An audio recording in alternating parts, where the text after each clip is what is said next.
hace 3 años salió de una situación muy parecida a esta simplemente haciendo esto, ¿tú sabes lo que sube la autoestima a ¿Qué eso? te parece?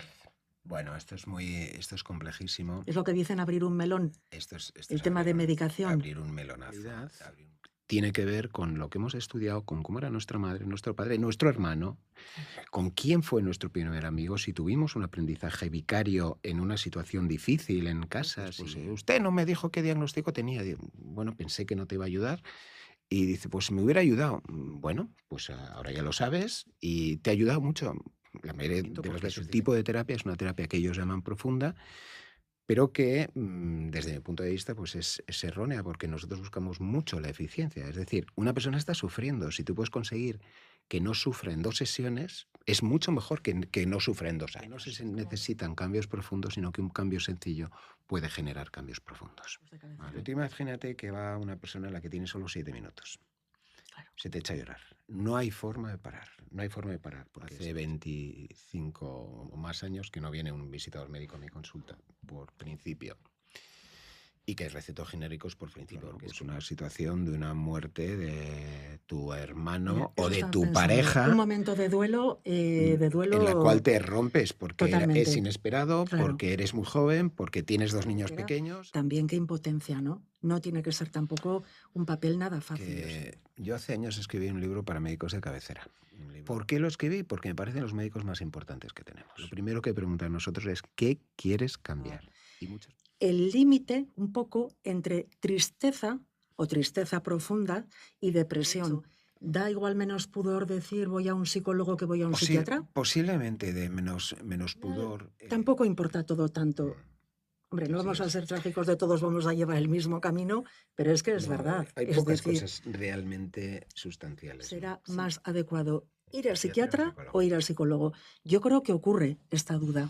Sí, es decir, cuando alguien se suicida es porque ya no aguanta más esa angustia, porque no aguanta más ese sufrimiento, porque quizá ha hecho crack en su vivencia como ser humano.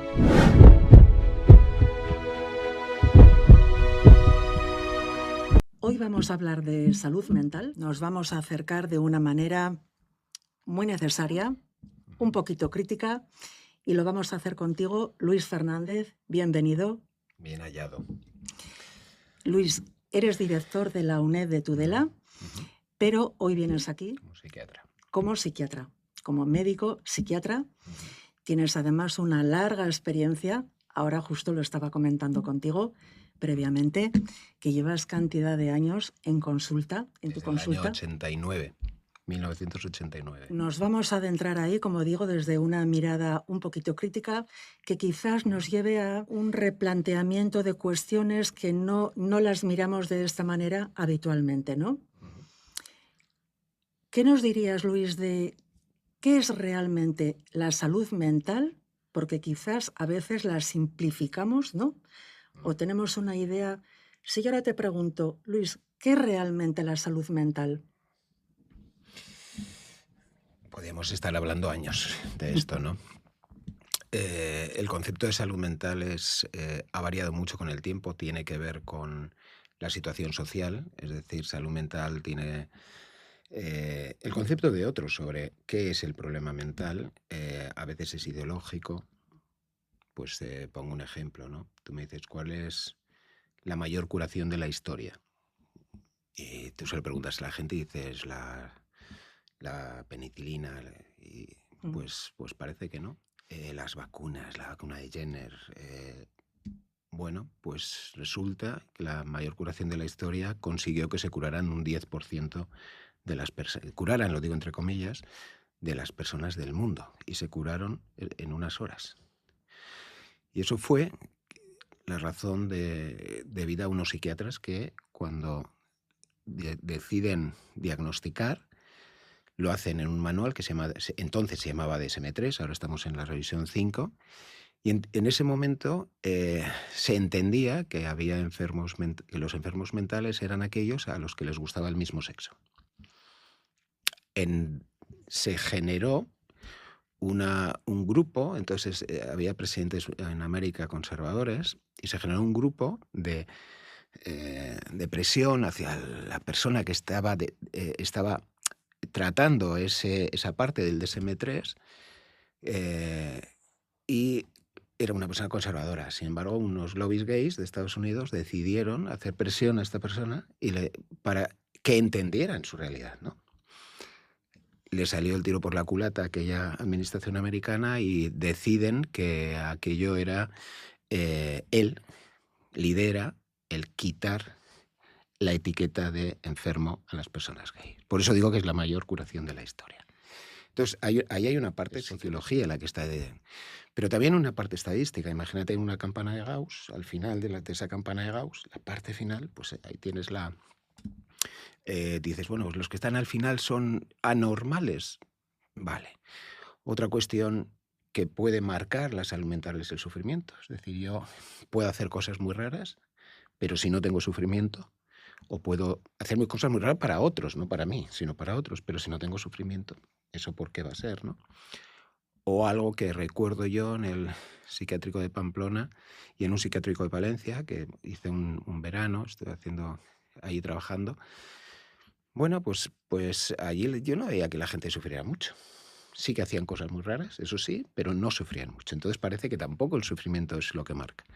Es muy complejo. Yo ahí diría que quizá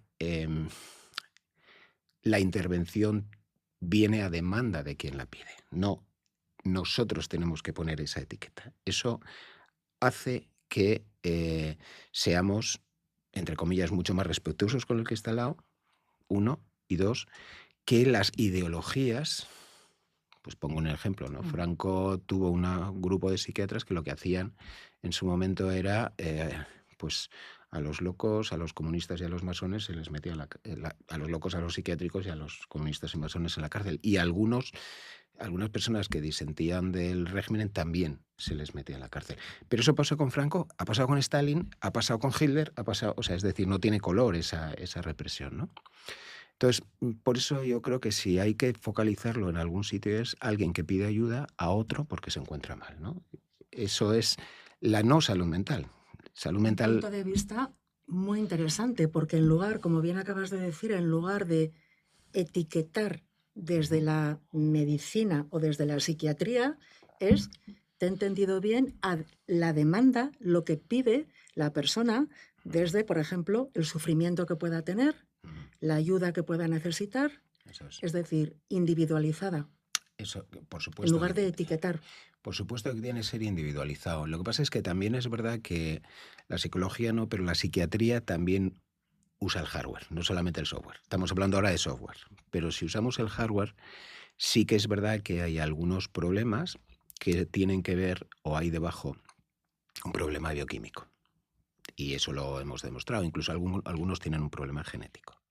Con lo cual, esa postura es bastante reduccionista. Tenemos que entender que hay situaciones en las cuales, y yo creo que los psicólogos muy bien dicen, no, esto cuidado porque puede haber aquí un trasfondo biológico. Eso no significa que aquel que yo qué sé, un problema bipolar, ¿no? Un trastorno bipolar, que sabemos que hay euforias, hay depresiones y además tienen que ver con determinadas temporadas del año. Eso también hay que atenderlo. Lo que pasa es que lo que no podemos, desde el punto de vista de la epistemología o lo que es la teoría del conocimiento, es llamar a todo lo mismo. Es decir, un problema que es más relacional, que es más social, que es más tal, que es de sufrimiento por lo que fuere, frente a ese otro problema. Y ahí sí que ese paradigma, en esa parte, sí que se acerca más al paradigma médico global. Y entonces ahí sí que se ha buscado, pues entre comillas, buscar un pronóstico. ¿Qué le pasa? ¿Cuál es el fármaco que funciona más? Y ese método es un método científico biológico, y ahí sí lo tenemos que usar, porque eso, desgraciadamente, pues también existe. Ojalá no. Porque al final, tú y yo estamos hablando ahora, pero se está generando comunicación química y eléctrica en nuestro cerebro, y eso también está ahí. Si tú tienes en este momento una crisis epiléptica, se acabó la conversación, o si yo la tengo. ¿Vale? Eso también tenemos que tratarlo, ¿no?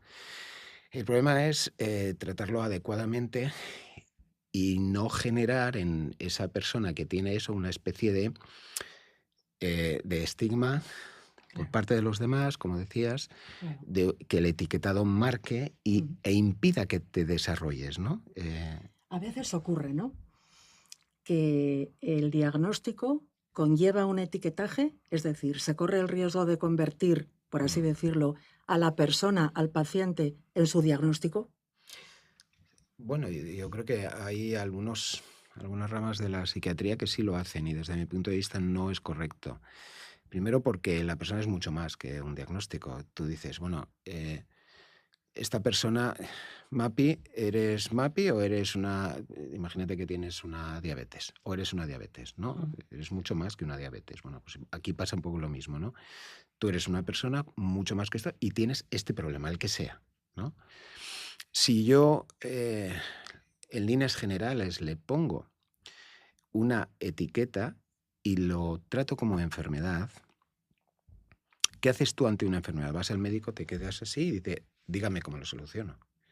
Tú no tienes una actitud proactiva para solucionar eso. Tú no vas a cambiar tus cosas, no vas a cambiar tu vida, que te diga el médico qué tienes que hacer. Entonces ahí vienen los brazos caídos y el otro te dice qué haces y tú qué haces. Y te sientes muy indefenso ante esa situación. Sí.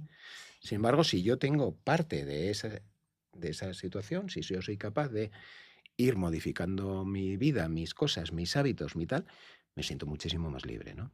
Claro.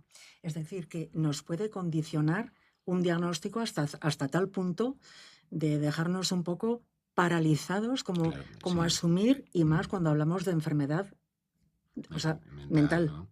Yo no hablo de enfermedad, suelo hablar de trastorno mental. Trastorno mental, más que enfermedad. No me gusta la palabra enfermedad por esto que te digo, por este matiz que te acabo de decir, ¿no?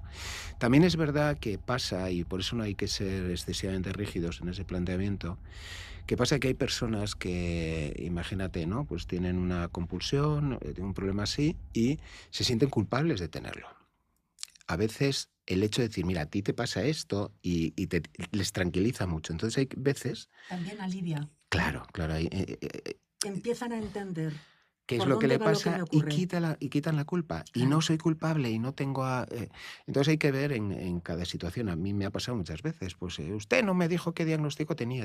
Bueno, pensé que no te iba a ayudar. Y dice, pues me hubiera ayudado. Bueno, pues ahora ya lo sabes y te ha ayudado mucho. La mayoría de las veces dicen que no, pero ya lo saben, ¿no? Esto es un fenómeno que se describe como el fenómeno de Rumpelstiltskin. No sé si habéis oído hablar de él. No. Bueno, pues es una fábula en la que dice están en Suiza, no sé exactamente dónde, unos niños y aparece un enanito que toca una flauta. Y los padres están muy inquietos porque aparece en un pueblo pequeño un enano que toca una flauta. Y se empiezan a preguntar entre ellos, ¿pero quién es ese enano? ¿Quién es ese enano? Y uno de ellos se pregunta, se acerca y le dice, yo me llamo, ¿cómo se llama usted? Rumpelstiltskin. El otro dijo, vuelve con los demás, dice, soy el enanito, ese se llama Rumpelstiltskin. Y todos se quedan tranquilos, porque se llama Rumpelstiltskin. Eso tiene también ese efecto a veces, ¿no? Entonces hay que jugar con esos dos. ¿Sabes dónde he leído bastante esto que dices ahora, de que a veces depende de qué persona le puede dar tranquilidad? Porque es como, vale, ahora entiendo por qué actúo de esta manera, qué es lo que me ocurre. Pues últimamente lo he leído bastante en alguna noticia referente al autismo en adultos, ¿no? Claro. Que han tenido está de moda una determinada sintomatología, ¿no?, de salud mental, y de repente se les ha diagnosticado autismo en edad adulta. Sobre todo en el Asperger. Bueno, el que antes se llamaba Asperger. Es como que entienden toda su vida y ahí parece que puede ayudar. Sí, ese es un ejemplo que en algunos de ellos, pues eso, sobre todo esa falta de emotividad entre las respuestas, claro. el no entender los chistes, esa situación, pues de alguna forma les tranquiliza y rompe esa historia, ¿no? Empiezan a integrar. Pero en líneas generales, mira, nació en Europa, básicamente, aunque en América también, Thomas Zast, Basaglia en Italia, Zast en Hungría. Son psiquiatras que rompen un poco ese paradigma médico tan duro y generan una corriente que se llama la antipsiquiatría, ¿no? No es que vayan antipsiquiatras ni anti nada, sino que lo que buscan es un poco este planteamiento que yo te estaba comentando. Corriente crítica también, una ¿no? corriente muy crítica. Yo tuve la suerte de encontrarme en mi camino, sobre todo al principio, pues gente con estas líneas. También tuve la suerte de encontrarme con gente y que me formara gente muy biologicista, con lo cual, bueno, pues he intentado luego hacer un mix, ¿no? Yo doy un curso, hace tiempo ya no lo doy, que se llama Salud Mental y Sociedad. Y entonces una de las cosas que hablo es un poco de lo que estamos hablando ahora, ¿no? Así es un curso largo que se lo di a los de UNED Sapiente aquí en Tudela y bueno, igual toca darlo ya otra vez, no Pues sé. igual hay que Darlo tocar otra ya vez. el curso.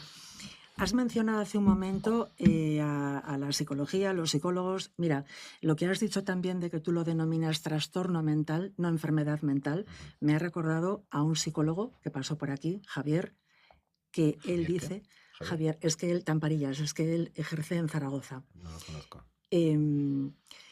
Que dijo, aquí, entrevistándole, dijo que se niega a llamar pacientes. Él trabaja en una clínica, Clientes, en un hospital. Porque, no recuerdo bien, dice, porque no están enfermos. Bueno, es un poco De lo hecho, mismo que estoy diciendo. en hospital, sí, por eso me habéis recordado, una similitud ahí. Pues fíjate que hablando también de psiquiatría, de los psicólogos, creo que puede haber muchas personas que en un momento dado, salvo que les deriven en su médico de cabecera a salud mental, ¿no? Puede ser mucha gente que va con algún momento anímico muy bajo o con algo concreto al centro de salud y deriva médico de cabecera.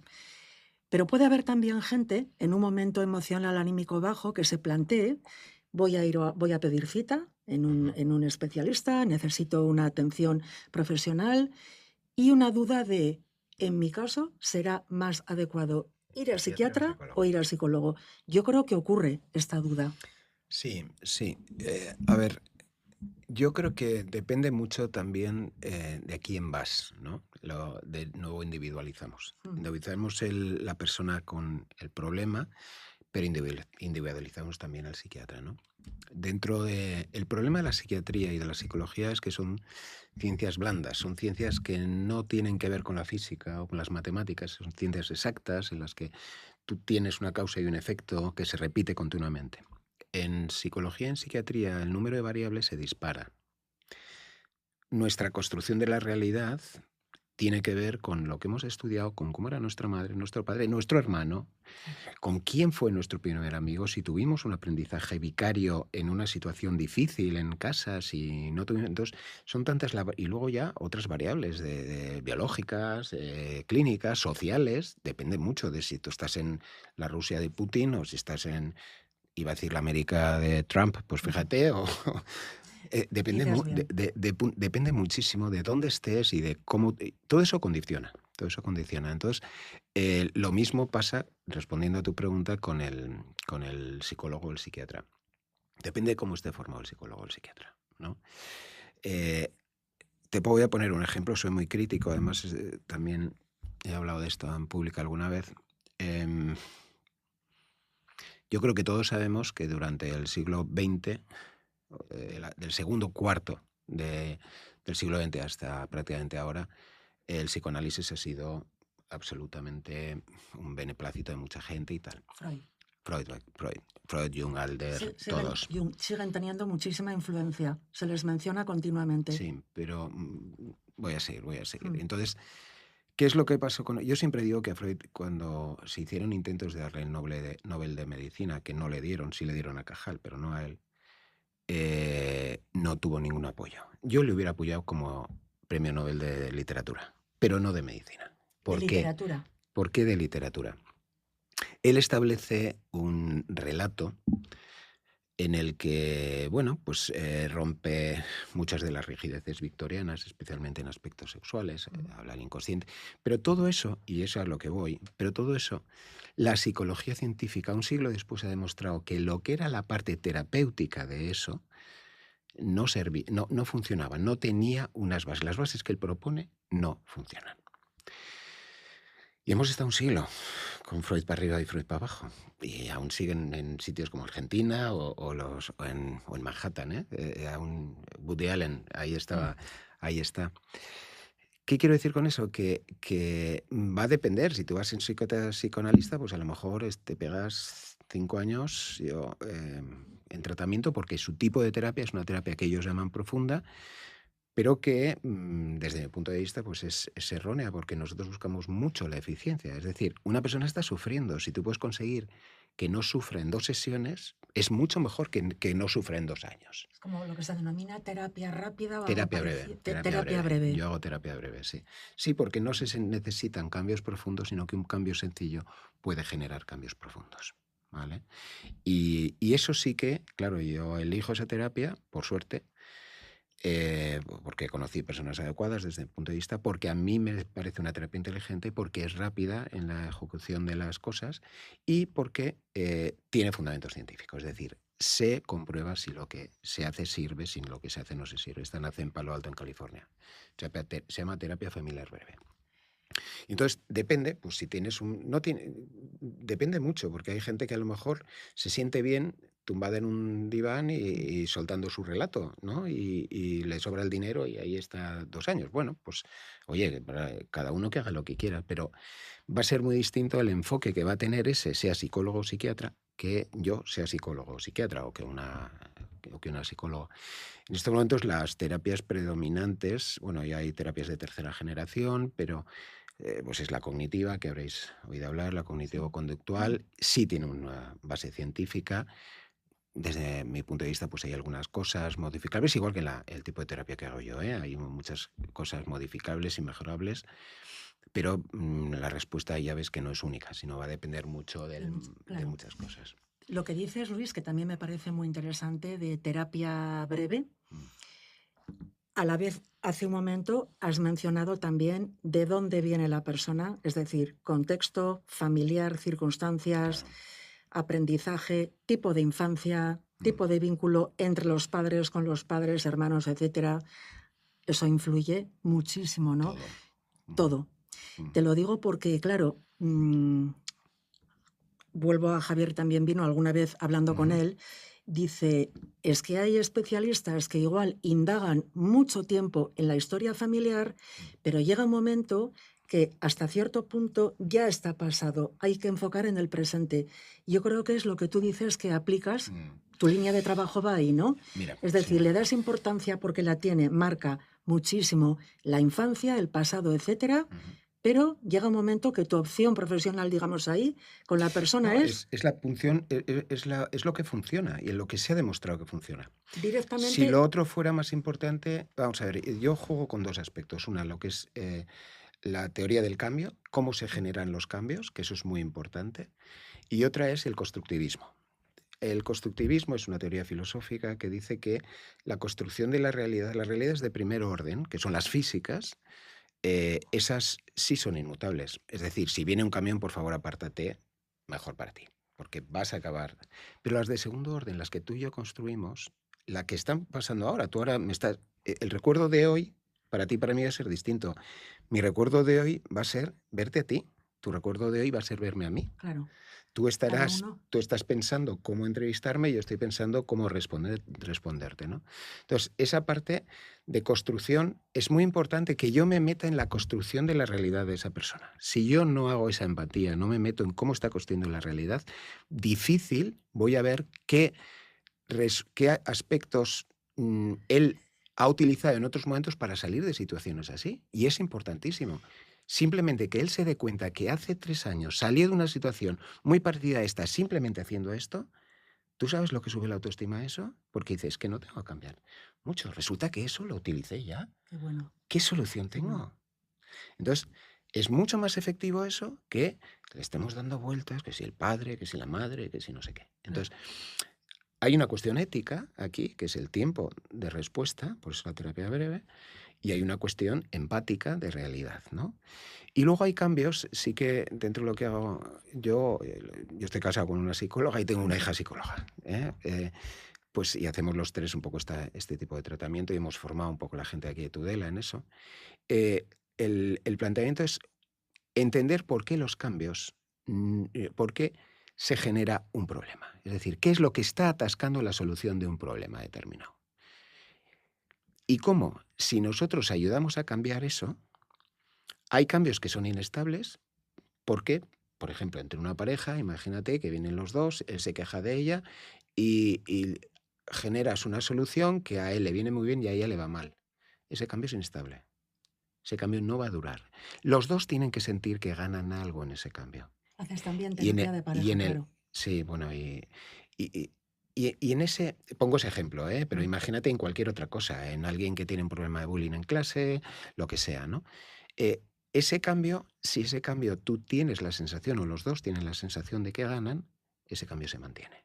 Pero si uno de los dos no tiene ese cambio, es inestable. Y eso genera, te pongo un ejemplo, esto es mucho más complejo, pero un poco para que entendamos que a lo mejor, que muchas veces la solución es mucho más fácil que decir, tienes diagnóstico de problemas de pareja y a ver, de allí o cuéntame, porque, porque no sé claro, qué.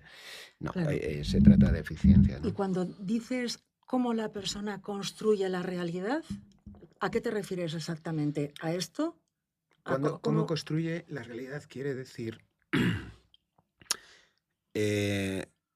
nosotros nacemos, ¿no? Y nacemos en una determinada familia. Hay gente que hemos tenido la suerte de poder estudiar porque tus padres te han empujado, porque eso te da una cierta libertad, una capacidad crítica, vas a un colegio que te la fomenta o te la estropea, sigues, tienes unos amigos de unas determinadas características, y eso conforma, esos amigos tienen una ideología política, por ejemplo, y eso conforma una ideología de ver el mundo, desde la idea política, desde las relaciones personales, desde las relaciones afectivas, desde el amor, todo. El entorno influye mucho Todo, también. claro. Sí.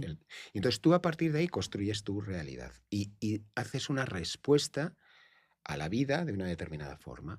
Entonces yo tengo que entender muy bien cómo tú respondes, porque a lo mejor la solución de ese problema que se te ha atascado resulta que si yo veo que tú identificas que lo que decía antes, ¿no? Que hace 3 años lo respondiste así, yo ni me molesto, entre comillas, como terapeuta, en ayudarte a generar una competencia nueva. No. Oye, ¿tú hiciste esto así? Sí. Ahí va. Claro, venga, lo hacen y se acabó. Y ya no te ven más. Lo cual es la mejor forma de terminar la terapia. Desde luego. Y además lo que dices, ¿cómo influye ahí autoestima en alza? Claro, ¿no? claro, es que ese es el tema. La persona, soy capaz de hacerlo. Es que esa es la clave, claro. Eso. Y todos tenemos muchas más competencias de las que pensamos, en general. Lo que pasa es que hay que estar dispuesto a descubrirlas, a verlas, a salir. A veces, entonces ejerces un poco también de impulso, ¿no? Para la persona. El trampolín claro. desde el que se lanza y el que empieza a recuperar confianza, autoestima. El trampolín es él, ¿eh? O sea, simplemente lo que haces es abrir un camino que él o ella andan y a partir de ahí pues pueden encontrar su propia solución. A veces que es mucho más complejo. Hay veces que las situaciones requieren, yo no soluciono, quizá aunque la media sean 3 o 4 sesiones, pero pues eso, si hay un trastorno biológico de fondo, pues llevo con clientes años porque tienen ese problema biológico, necesitan un control biológico y tal, y eso pues también pasa. Pero para este tipo de problemas en el que tú tiras y ves, uy, aquí hay mucha potencia, tira para allá, pim, pim. O sea, problemas vitales donde no haya un componente biológico. Claro. Que afecte a la salud mental. Claro. ¿Y qué papel tiene aquí, que quizás aquí también eres crítico, Luis, la medicina, la medicación, mejor dicho? ¿Hasta qué punto medicar ayuda? No siempre hace falta. Psiquiatra, eres médico, puedes recetar medicamentos, un psicólogo no, evidentemente. ¿Qué opinas de la medicación? Por ejemplo, ahora que se dice hace un siglo, no ahora, el abuso de benzodiazepinas, es decir, ansiolíticos, etcétera, o que se mandan cuando no hace tanta falta. Claro, ahí podríamos entrar un poco en que es tristeza, se está patologizando emociones humanas, denominándolas enseguida o etiquetándolas de depresión. Una vez que se tiene hasta qué punto la medicina, los medicamentos, ¿qué te parece? Bueno, esto es complejísimo. Es lo que dicen abrir un melón. Esto es el tema de medicación. Abrir un melonazo. Primero hay que entender algo, y quiero decirlo lo primero, que detrás del uso de la medicación hay un marketing y hay unas ganancias. Y eso me parece importante tenerlo en cuenta. Y los médicos reciben pues unos visitadores médicos que van a verles y que les dicen esta medicación es mejor y tal. Yo eso hace 25 o más años que no viene un visitador médico a mi consulta, por principio. Y que recetos genéricos por principio, porque es que me parece que esto coarta totalmente tu forma de enfrentarte a la medicina.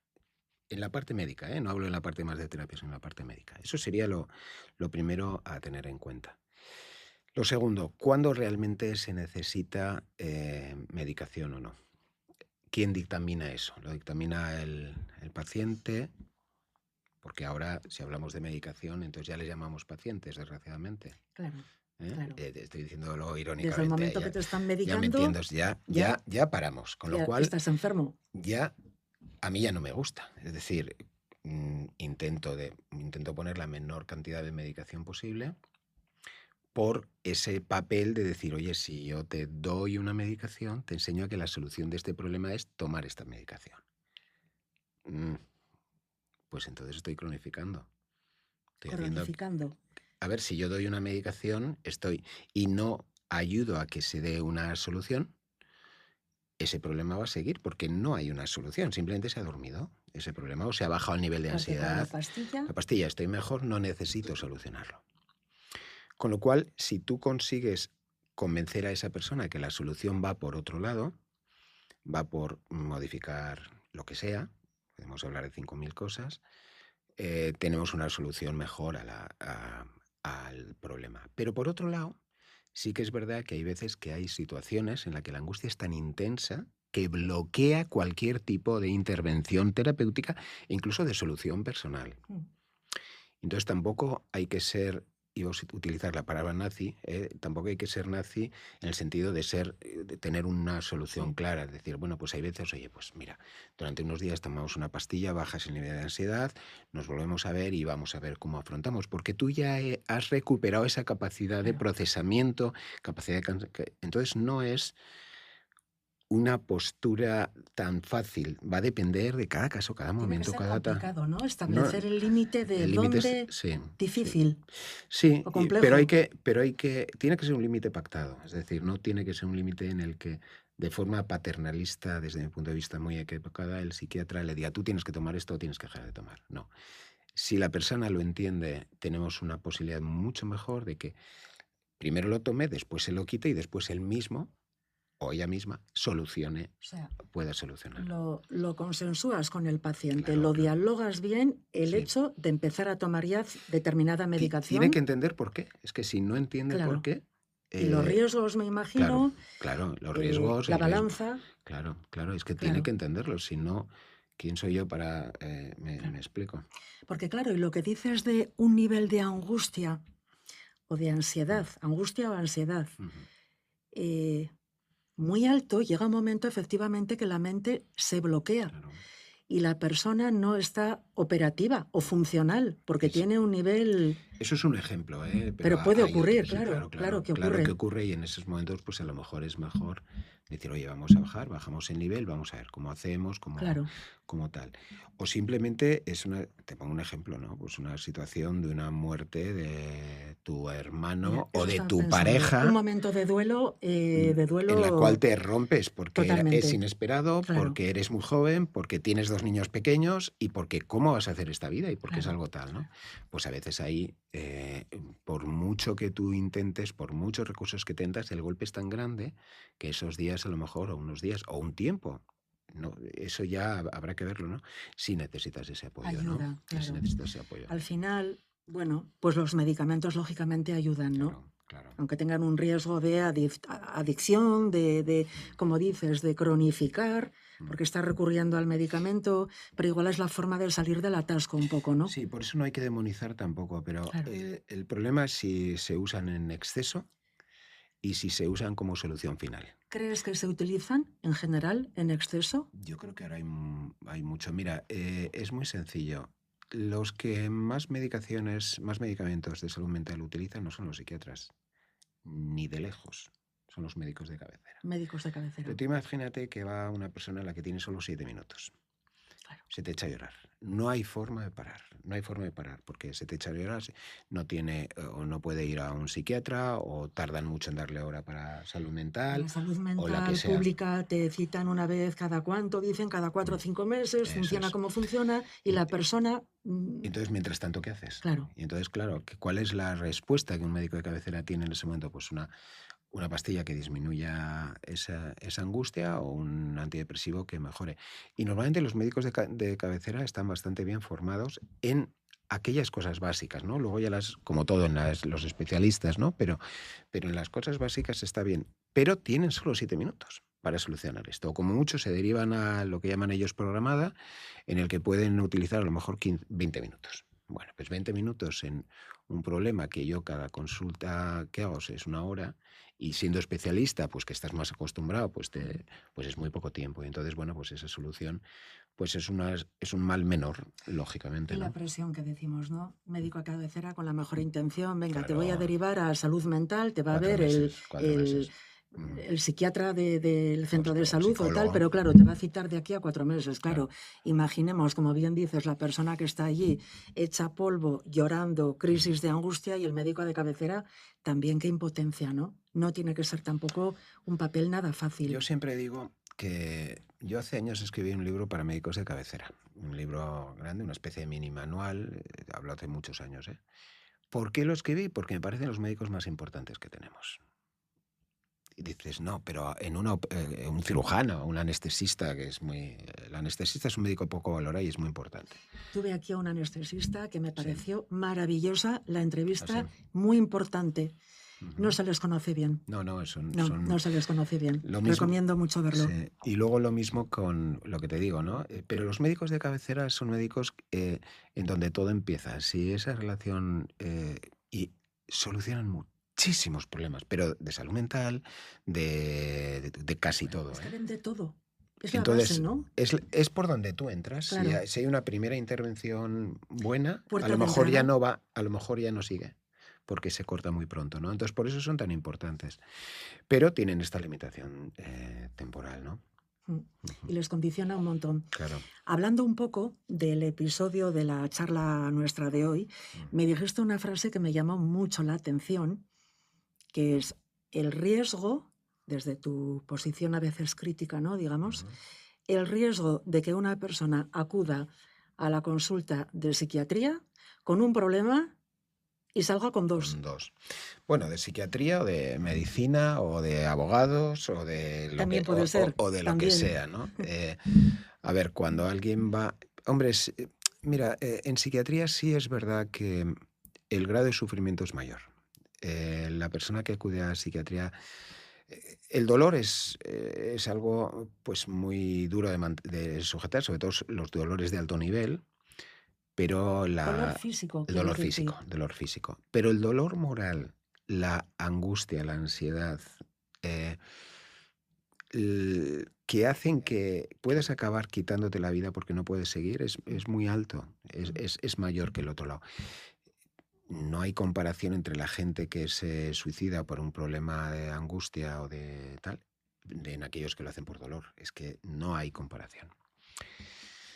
Entonces, claro, nos enfrentamos a un problema en el que se mueve todo nuestro ser. Es decir, cuando alguien se suicida es porque ya no aguanta más esa angustia, porque no aguanta más ese sufrimiento, porque quizá ha hecho crack en su vivencia como ser humano, ¿no?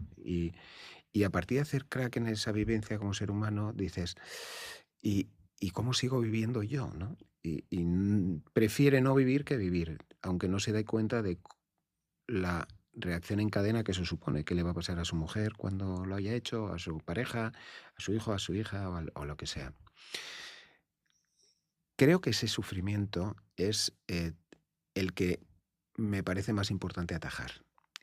Y por eso esa parte de o sea, por eso la psiquiatría o la psicología tienen ese valor, ¿no? De decir, vamos a intentar mejorar aquello que es lo que más nos duele. No solamente llegar a la felicidad, porque esto está ahora muy de moda, que es la felicidad, la psicología positiva y todo esto.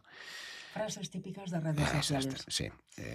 Lucha. Sí. Saldrás, todo tiene pensamiento positivo. No, la vida hay momentos en los que sufrimos, hay momentos que estamos mejor, peor, momentos que nos enfermamos con una enfermedad grave, que te enfrentas a la muerte y ves que la puedes tener ahí mañana, que en función de la edad te va doliendo casi todo, no sé si te pasa a ti, pero a mí sí, te van doliendo cada vez más cosas Y la vida pasa más fugaz. y todo se va así, entonces Se evapora. sí, tienes sensaciones de decir, bueno, pero ¿y cómo sigo viviendo, no? Y eso le pasa a la persona que está enfrente. Y entonces, como psicólogo, como psiquiatra, la ayuda precisamente no puede ser indeterminada, y volvemos al ejemplo que te ponía de por qué hago ese tipo de terapia, sino ¿qué quieres cambiar? Lo primero que preguntan nosotros es ¿qué quieres cambiar? Y muchas veces no se sabe.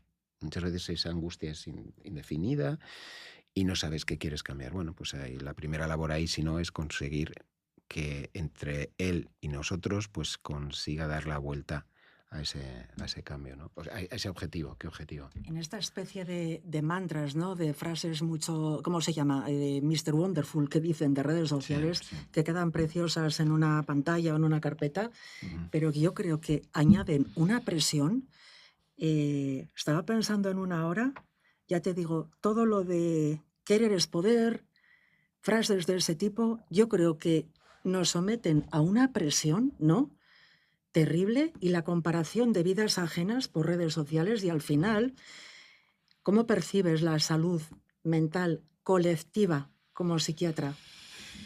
Cada vez el tema del suicidio, terrible, las cifras que tradicionalmente se han ocultado, pero que ahora ya, menos mal, como que se aborda más directamente.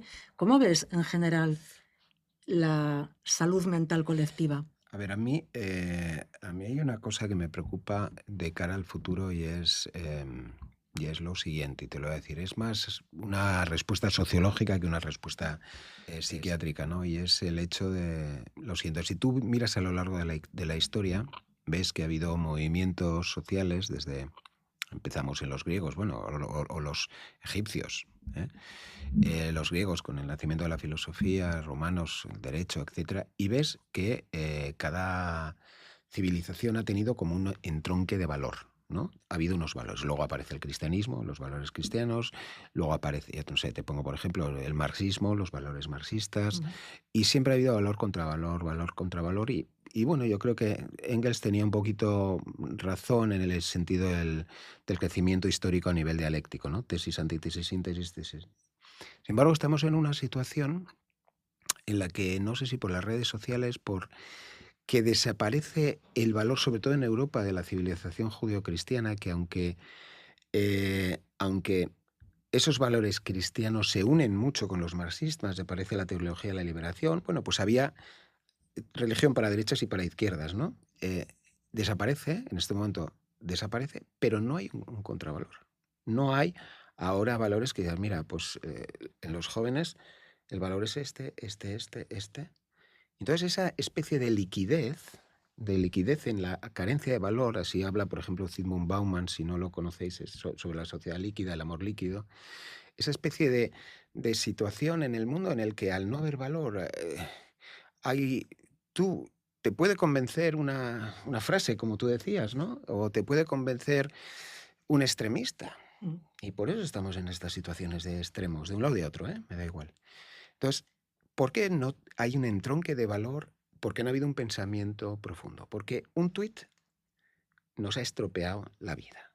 O sea, yo siempre digo, ¿cómo la primera parte de Trump gobernó a base de tweets? Es que dices, parte de Trump, sí, cuando ganó y luego ya perdió y ha vuelto a ganar, el primer mandato, pues gobernó a golpe de tuit. ¿Por qué? Pues porque había mentes que recibían el tuit y ya estaba, ¿no? Y ahora.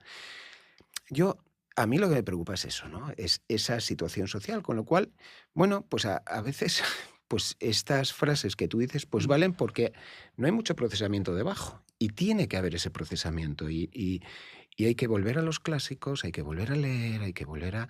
porque eso es lo que nos hace seres humanos. Lo otro es somos seres reactivos. Y entonces el político ve cómo se mueven las masas, actúa para mover esas masas porque es líquido y el político también es líquido. Entonces es una situación que, amplificado por redes sociales, me da pánico lo que puede hacer la IA. me da pánico lo que puede hacer la IA con esto. O sea, la ves un poco con soy bastante muy precaución crítico con la IA. La uso mucho. Uso en este momento como 13 o 14 IAs, o sea, las conozco. Y, ¿Tantas hay ya? Hay muchas más que 13 o 14. Yo conozco 3 o 4. Aquí tenemos un experto. Aquí tenemos yo conozco 3 o 4. No, pero... hay muchas. Yo uso como 13 o sí. Pero a la vez... hay muchas más. Pero vamos, con una... te das cuenta que es una herramienta con la que se puede hacer mucho bien y mucho mal. Mira, ayer leí que ha salido una que les da mucho miedo. He visto el titular, que no me acuerdo ni del nombre, pero que era muy preocupante. Y digo, ¿y lo que saldrá? No recuerdo el nombre, la verdad. Es como todo. Pero... son herramientas potentes que pueden utilizarse bien, regular o mal. Bien, regular o mal, ¿no? Ya.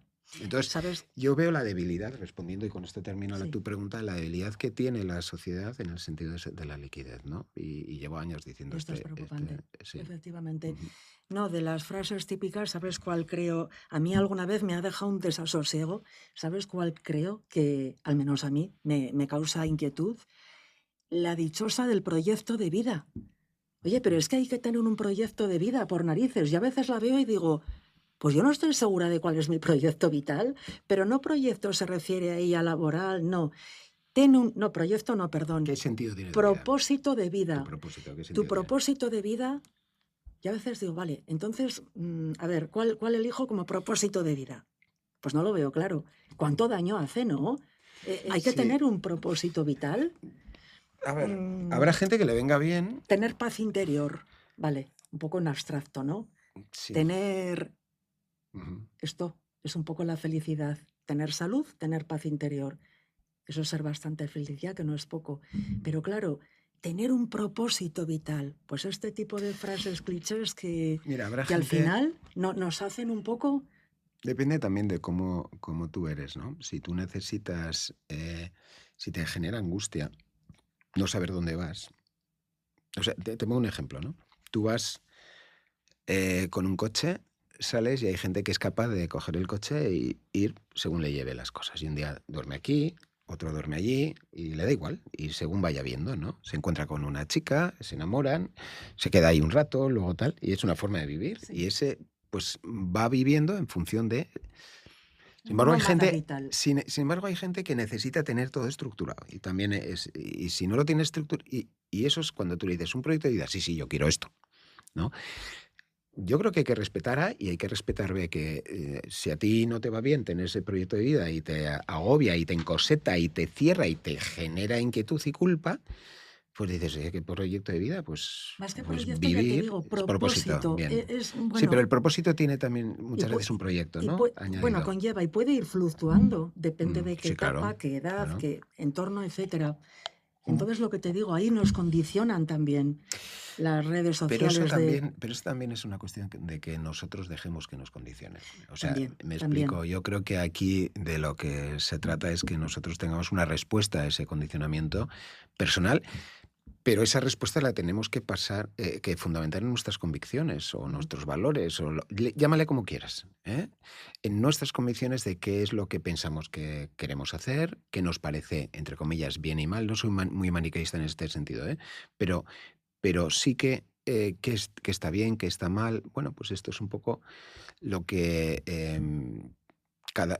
hasta en eso hay diversidad y hay que adaptarse a esa diversidad, ¿no? Si no... Puede venir a personas que les venga todo este tipo de consejos típicos de frase... vendrá bien, ¿eh? Les vendrá de maravilla y les ayudará a centrar un poco el foco.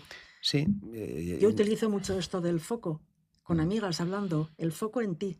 El foco, no pierdas el norte, no perdamos nuestro foco, pero igual es también una frase típica. Luis, hay una cosa también que se puede sentir mucha gente identificada en cuanto a el límite un poco entre tristeza o tristeza profunda y depresión. Porque claro, la depresión yo creo que está entre los trastornos de salud mental más frecuentes, ¿no? Sí. Lo ves muy a menudo en consulta. Sí, claro. Depresión o trastorno depresivo, rasgos, pero claro, cuando es tristeza profunda y cuando la persona puede empezar a pensar ya que quizás está cayendo en una depresión, ¿no? Y que le viene bien una consulta a un profesional. Mira, según ese manual, el DSM-5, sí te da unos criterios muy claros. Si tienes 6 meses, una serie de cosas, ¿no? Y a partir de esos criterios, tú dices, esto es una depresión. Y antes de esos criterios no es una depresión. Y a partir de ahí se consensúa, esto se trata con medicación, con esto, tanto tiempo. Bueno, pues hay todo un protocolo que basado en el ejemplo que te ponía yo de la... Sin embargo, a pesar de ese cumplimiento de criterios, hay mucha gente que a lo mejor en vez de 6 meses, por ejemplo, lleva sufriendo 1 año. Pero tiene una capacidad de respuesta y de vivir y de resolver su vida y de cambiar cosas y de, hasta que, entre comillas, disfrutar, y no ha precisado de nadie. Entonces, la necesidad es a partir de que yo me vea en una situación en la que veo que empiezo a atascarme en la solución del problema. Veo que solo no puedo resolver ese problema. Primero, que tengo un alto nivel de sufrimiento y 2, que no soy capaz de resolver el problema. Es verdad que hay gente que a la mínima está usando un psicólogo o un psiquiatra, y hay gente que tarda muchísimo en usarlo. ¿Qué es mejor? ¿Qué es mejor? ¿O hacerlo rápido tal? Pues de nuevo no hay una respuesta fácil. La respuesta tiene que ver un poco con el sufrimiento, también la necesidad de solución, ¿no? Cuando uno ya se va haciendo mayor se da cuenta que sufrir por sufrir no tiene mucha gracia. Más bien ninguna. No tiene ninguna gracia, ¿no? Nos hace la vida muy difícil. Sin embargo, cuando somos muy jóvenes y podemos con todo, pues a veces, no, pues yo no quiero ir a un psiquiatra, yo no me quiero quedar con la sensación, o a un psicólogo, de no haber sido capaz de responder a esto. De ahí el tipo de terapia que he hecho, que busca un poco que la persona saque de sí misma, no que tú le des soluciones. Porque el ir a un psicólogo o un psiquiatra, si es entendido como un fracaso personal, pues te digo, no vayas. Sino simplemente te hago una pregunta, es ¿por qué ir a un médico especialista en endocrinología, volviendo al ejemplo de la diabetes, no es un fracaso e ir a un psicólogo sí lo es? ¿Por qué? Por el estigma que durante muchos años se ha generado con esto. Y por eso yo peleo tanto contra ese estigma. Que permanece todavía. Permanece, sí, sí. ¿Quién dice, por ejemplo, voy a un psiquiatra? De hecho, ¿da igual menos pudor decir voy a un psicólogo que voy a un psiquiatra? Posiblemente de menos pudor, pero vuelvo a decir, es que depende del psicólogo y el psiquiatra, es que posiblemente de menos pudor. Me refiero al punto de vista del pudor que quizás da. Sí, pues que se entiende más, aún en esta zona dicen, voy a loquera, aún siguen diciendo voy a loquera. Fíjate. Y lo que hablábamos antes de empezar, ¿no? Pues yo en mi caso es que aquellos que dicen que hablamos de trastorno mental grave, ¿no? Pues es que es menos de un 1% de las personas que veo yo, o 2, como mucho. ¿Qué es la mayoría que sueles ver en salud mental? Lo que tú decías, depresión, ansiedad, depresión, y que tienen que ver o que están ligadas a problemas específicos que se atascan y que no se pueden resolver o no saben resolverlos. Quizás sobre todo de índole sentimental, ¿esto afecta muchísimo? No necesariamente. ¿O no necesariamente? No necesariamente. Sí, en un entorno de personas a lo mejor más... pero cuando más de soledad, etcétera, pues ahí sí, pero en un entorno de personas que vienen de una familia más o menos constituida de hace tiempo, que esa parte está establecida, está serena, pues sí, pues puede a lo mejor aparecer otra persona en tu vida y tal, pero no, en líneas generales no es tanto eso cuanto... Pero cada persona tiene un sufrimiento y hay que atacarlo, como decíamos, ¿no? O hay que ayudarle. Gran parte, la clave, estás aludiendo muy a menudo al sufrimiento. Ahí está gran parte, la clave fundamental un poco todo, ¿no? El nivel de sufrimiento de la persona. Claro. Que es para que pida ayuda, para el tipo de terapia o de medicación, el nivel de sufrimiento. Sí, volviendo al principio que me hablabas de que sí y que no, pues uno de los factores fundamentales para mí no es la campana de Gauss, ni es lo social, ni tal, sino cómo está sufriendo esa persona. Hay personas que tienen, entre comillas, soy irónico, un problema o una enfermedad, y soy irónico, la misma, diagnóstico igual, y resulta que una sufre incomparablemente a la otra. ¿Quién va a tener más riesgo de decir, oye, yo no quiero seguir aquí? La que sufre. Claro. la que sufre. Ahí es también un factor muy individual, ¿no? Por eso. Cómo aborda la persona, cómo le capacita o incapacita a nivel funcional, a nivel del día a día. ¿Cómo puede abortar ese sufrimiento también? ¿Cómo puede limitar ese sufrimiento? ¿Qué capacidad tiene para cambiar de idea ante un pensamiento que se le mete en la cabeza, un pensamiento intrusivo? ¿Y qué capacidad tiene de cambiar? Hay gente que intenta solucionar de una forma que no encuentra esa solución y sigue intentando. No se da cuenta que a lo mejor simplemente con un pequeño cambio resulta que sales por otro lado. No sé, hay un ejercicio muy, muy sencillo. A ti te gusta la música, supongo. Sí. ¿Cuál es el grupo que más te gusta? Dime. Yo, de toda la vida, desde mi adolescencia, aunque dicen, no te pega, oye, que esto se lleva dentro del rock, el heavy, Iron Maiden. Iron Maiden. Me encanta. Pues ahora te Soy pido miembro de la Rivera Club Fan de Iron Maiden. Yo creo que Diego también, ¿no? Diego Carasusan. Diego también es de hecho, es el fundador. Mío. Sí. Pues te pido, por favor, que no pienses en Iron Maiden. No pienses en Iron Maiden. Y tú estás pensando en Iron Maiden, sí. Porque cuanto más decimos que no pienses, más vienes. Ahora pienso, ¿cómo dejo de Oye, pensar? ¿te gustaba Supertramp o no? También. ¿Y Queen? También. Ya no estás pensando en Iron Maiden. No. Entonces, hay gente que en este tipo de pensamiento, en este juego que hemos hecho, no es capaz de que cuando aparece lo de Queen, o no es capaz simplemente de ir a Queen o de ir a Supertramp, ¿no?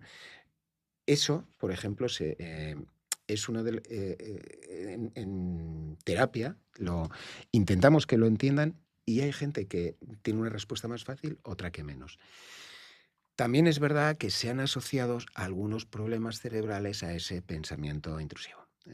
Se ha visto que a nivel de cíngulo, bueno, pues hay unos problemas que pueden darse y hay que tener un poco todo eso, porque a veces posturas excesivamente, vamos a decir, fanáticas con la psicoterapia y la psicología, desde mi punto de vista, tampoco ayudan a liberar esto. Es decir, he tenido gente que a lo mejor ha estado en 5 o 6 psicólogos que ya no pueden más y que con un poquito de medicación resulta tal. Y al revés, obviamente ha habido gente que nos esté escuchando ahora, pues que no le ha ido bien en mi consulta, seguro. Esto es así. Pero a veces con muy poquita medicación se consigue algo. Bueno, pues hay que ser listos para entender A o B, ¿no? Claro. Pero también hablo desde el punto de vista de paciente, ¿eh? Resumiendo un poco, Luis, si ahora nos escucha alguien justo oyéndote, está en un momento vital muy difícil, mucha angustia, mucho sufrimiento, ¿hay algo aparte de la terapia que, vale, se dice, hábitos de vida, deporte, en lo cotidiano, qué te parece a ti importante? Aparte de ir a un profesional, tomar la decisión en un momento dado, fuera estigma, fuera pudor, voy a pedir ayuda. Todo lo que hemos hablado, sí. Pues mira, vamos a ver. Voy a recomendar algo que yo no hago, pero bueno, así es la vida. Te pongo un ejemplo. Se ha visto que antes siempre se decía una persona que tiene una demencia, que está empezando una demencia, que juegue el ajedrez, que haga solitarios, Sudokus, dicen, ¿no? los sudokus, que lea el periódico y tal. Sí. Y hace poquito hicieron un gran estudio comparando estas 3 intervenciones cognitivas con una intervención que era hacer deporte. ¿Cuál crees que dio mejor respuesta a la evolución cognitiva de la demencia? Sin ninguna duda el deporte. Pues esto que ahora empezamos a tenerlo es un elemento que en salud mental, no solamente a nivel de hardware, no solamente a nivel del cerebro, sino también por los neurotransmisores que mueve, por el bienestar que genera. Eso es algo que me parece importante. Ahora se está mucho con el tema de la fuerza, que hagamos fuerza, sobre todo a los mayores y tal. Y es verdad. Yo tengo un ejemplo además muy cercano que ha cambiado su vida, una persona de 89 años, a empezar a hacer fuerza y cómo le ha cambiado la vida. Yo la practico también. Tú practicas. Y es muy importante. Me parece muy importante. A nivel mental. Entonces, una de las cosas es esa actividad física. Por una cuestión, el ser humano, desde el punto de vista antropológico, los Pithecanthropus, Australopithecus, Homo heidelbergensis o el de Olduvai, el que quieras, estaban acostumbrados a tener mucha más actividad física que nosotros. Y esa actividad física sanaba un poco todo, incluido la cabeza. Entonces, un aspecto esencial es ese. Otro aspecto esencial es entender eso que decía Joan Manuel Serrat, de que te plantees este día como si fuera el último que te toca vivir, ¿no? Hoy puede ser un gran día. Sí, vivimos como si fuéramos eternos y le damos una trascendencia a las cosas que no la tiene, porque igual mañana, igual cuando tú emitas esto, pues, me ha dado un infarto a mí, o a ti, o a Juan Luis, o a quien quieras, y espero que no, a ninguno de los tres, relativiza, ¿no? Pero esa segunda Pon parte todo de en decir, oye, perspectiva un ¿hasta poco. dónde es de importante esto? Desde luego. ¿Hasta dónde es importante esto? Y esto lo entienden muy bien aquellas personas que han sufrido mucho en la vida, que han tenido enfermedades graves, que han perdido seres queridos y todo los relativizan. Sí, y que es algo que pasa en los mayores, ¿no? Tú coges a un joven y cualquier cosa le parece un mundo, una persona de 80 años viene algo y, bueno. Bueno, nada es tan importante. Eso claro sí. que hay cosas muy importantes, pero en realidad la mayoría, y luego esa famosa frase que a mí me encanta de la mayor parte de las preocupaciones que he tenido en la vida nunca han ocurrido. Y la edad, aquí la experiencia vital, la edad es un grado, ¿eh? Sí, claro. Que al final tampoco importa todo tanto. Hombre, no vamos a ser trágicos de todos, vamos a llevar el mismo camino, pero es que es verdad. Hay es pocas decir, cosas realmente sustanciales, ¿no? Sí, hay totalmente. Pocas cosas. Y eso hace que podamos de alguna forma, tú has hablado de la palabra relativizar, yo pues creo que es eso, ¿no? Hacer relativo el sufrimiento y si lo comparamos con otras cosas, pues... Viene bien a veces comparar, ¿verdad? No es que sea el key de la cuestión de todo, pero No viene muy soluciona, bien. porque cuando uno sufre, No soluciona, eso no. no lo soluciona. Pero eso es verdad. es buen ejercicio, ¿no? Pero sí como elemento de forma de vivir. De decir, oye, vamos a ver, cómo es de importante esto, cómo es de importante aquello. Es muy buen ejercicio. Sí. Yo, Luis, me pegaría horas hablando contigo, por ejemplo, de pensamientos intrusivos, un poco relacionado también con neurociencia, tema que me parece apasionante. Y no te digo que en alguna otra vez no te convenza para estar aquí de nuevo invitado. Podemos hablar de otras cosas. También, muchas muy importantes. Ya te digo, yo me pegaría horas. Pregunta de cierre, Luis. ¿Qué le dirías a tu yo, a Luis, de cuando tenía 18 o 20 años? A lo mejor que trabajara menos. Eso sí. Pues que bueno, pues he trabajado en lo que he querido, tanto en la psiquiatría como en la universidad. La universidad, el sentido que ha tenido para mí ha sido conseguir que la gente tenga un mayor nivel intelectual, personal y crítico, ¿no? Que por tanto sea más libre. En la UNED lleváis una actividad.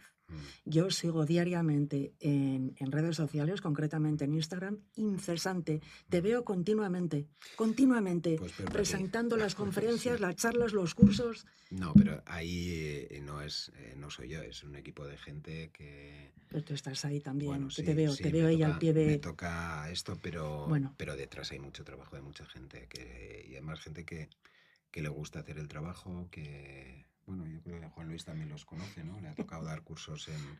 Buen equipazo. En la UNED, ¿no? Es un equipo que es lo mejor que he hecho en la UNED. He hecho muchas cosas malas, pero lo que he hecho bien ha sido elegir gente. Eso sí. Qué importante también elegir la gente que nos rodea. Es clave. Desde bien jovencitos, ¿verdad? Sí. Llevamos todos ya... Nos estamos haciendo ya mayores, pero bueno, ahora tenemos más experiencia en cosas, yo creo que... Es que la vida va un poco al revés, Luis. Cuando empezamos a tener una buena experiencia vital, ¿no? Y unas herramientas, ya el tiempo ya se va acortando. Es como Benjamin Button, no sé si has visto la película, Lo he visto, Brad Pitt, ¿no? El extraordinario caso de Benjamin Button. Y a veces digo, va un poco al revés, ¿no? Teníamos que tener más experiencia en la juventud, pero bueno, algún sentido vital tendrá. Bueno, Luis, encantado. Muchísimas gracias igualmente por estar aquí. Gracias a ti. Por todo lo que aportas. Insisto en que yo me pegaría horas, creo que has aportado muchísimo valor.